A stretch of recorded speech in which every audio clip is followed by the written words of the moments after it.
Look at us going out there and talking about the Golden Knights and the Sharks. This is uncharted territory here for this YouTube channel, but this topic demands it. Because today, we are talking about a guy that we have spoken about in trade conversations in the past. Just over a year ago, we made a video expressing my frustration as to how this guy found himself on the Vegas Golden Knights. How is this even possible? The Vegas Golden Knights traded for Tomas Hertl from the San Jose Sharks sometime in 2024. Now, Hertl is a pretty interesting hockey player, 31 years old. It was just about a decade ago that he made his NHL debut and scored 4 goals in a game, thus prompting Joe Thornton to make a very inappropriate comment about what he would do if he had ever scored 4 goals in a game.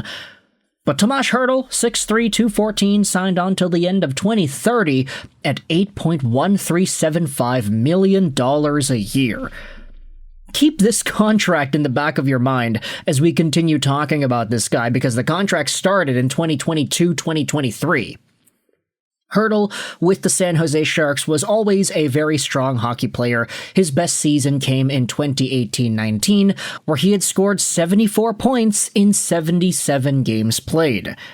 Add to that 15 points in 19 games in the Stanley Cup playoff run the Sharks had, and you have yourselves a perennial top 6 forward. Now, it wasn't always like this for Hertl. There were some years where he had fewer games played, other years where he had fewer points, but towards the end of his time with San Jose, he was a consistent 60-point guy. Around this time is when the Sharks really started to stink, and then Hertl was traded to Vegas. We saw some rumblings as to whether or not he could get traded elsewhere, but inevitably Vegas was the destination. And when you take a look at that cap hit, $8.1375, there was salary retained going over to Vegas, so against the Golden Knights cap, he's only making $6.75, which is pretty good because it goes on till 2030, the same length of time here as some of the other players like Brett Howden, for example. Yeah, you think about the long-term Vegas Golden Knights forwards, they've got Marner, they've got Eichel, they've got Hertl, and then they've got Brett Howden. Really interesting how that works. But the reason for the video today is because we have now gotten some information as to how Tomas Hertl even ended up in Vegas in the first place. Let's take a look at this tweet posted by Puck Empire. Sharks owner Hasso Plattner revealed that Tomas Hertl begged to be traded out of San Jose for a chance at the Stanley Cup, thinking that one more knee injury could be the end of his career. This graphic goes out there with the quote, "Please, let me go. I played 10 years for San Jose. I got 3 knee injuries. If I get one more, I'm done. Let me go to a team where I have a chance to win this goddamn cup," Tomas Hertl says to Sharks owner Hasso Plattner in 2024.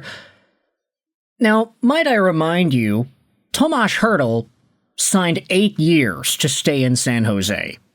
And you can debate that it was a pretty good time when he was with the Sharks in their heyday. They had Thornton, Pavelski, and all their guys, and they were making the playoffs, and this stretch right here, where the Sharks were one of the most feared teams in the Pacific, making the finals and doing all this stuff.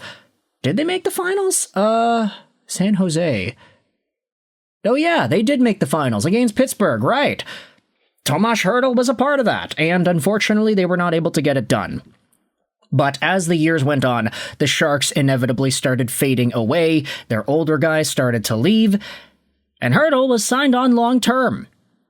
And there are some folks in the replies of the tweet over here that are saying stuff like this. Hey, can you blame him for wanting out of San Jose? Of course, this game, Vegas versus San Jose, Hertl playing for the golden and white team instead.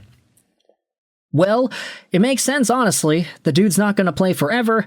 If he wants a cup, he should have gone to Florida. I never understood why he extended in the first place, honestly.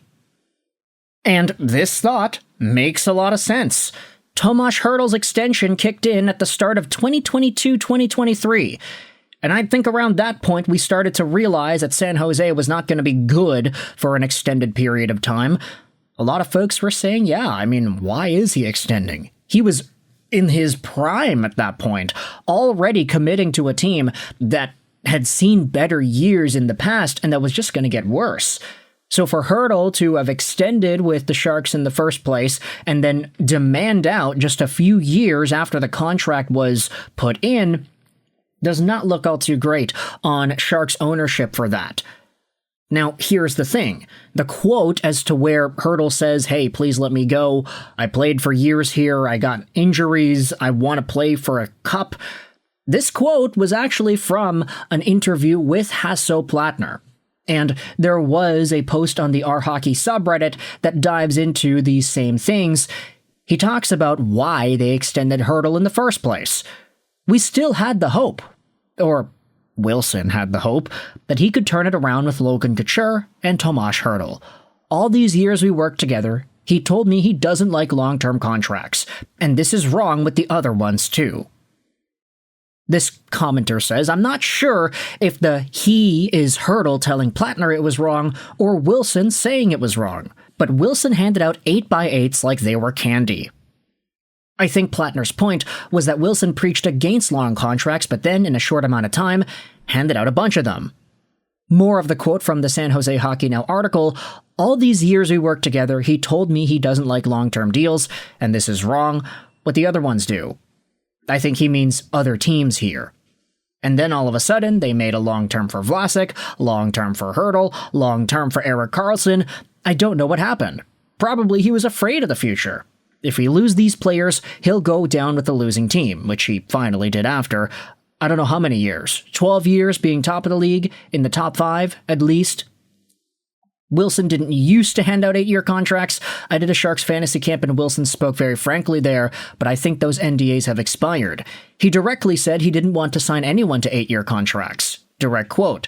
But this was before all the big players were demanding 8-year deals. And if they'll leave if you don't give them one, you have to adjust.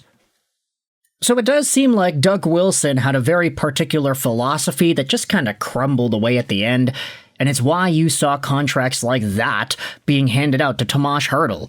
I mean, say what you want about him on Vegas, there's salary retained there, so the Golden Knights don't have his full cap hit, but Tomas Hertl with the Golden Knights trying to go out there and win a Stanley Cup, I mean, maybe it's a lot easier to do that with Marner. This team already won a cup before Hertl found himself on that team. But it all just boils back down into our point, that the Vegas Golden Knights are always getting involved, and they're always seeming to win. Somehow. Some way. Top players find themselves in Vegas, and Tomas Hertl was one of them. Stone, Pietrangelo, Hanifin, Eichel. I mean, they get everybody. Marner. We'll see whether or not Hertl's demand pays off in this way, but for now, I want you to let me know your thoughts in the comment section below about this quote from the man himself, begging to the Sharks ownership to let him go. Please, I want to win a Stanley Cup. I'm not going to be able to do that with the Sharks. If you enjoyed this video, feel free to hit the like button. If you did not, the dislike button's down there for you. Comments help out with the algorithm, so I'd appreciate it if you got involved there. Let me know in the comments, how do you feel about this Hertl situation, and do you think there's any buyer's remorse here on behalf of the San Jose Sharks? I hope you enjoyed this video. Roll 9, and bye.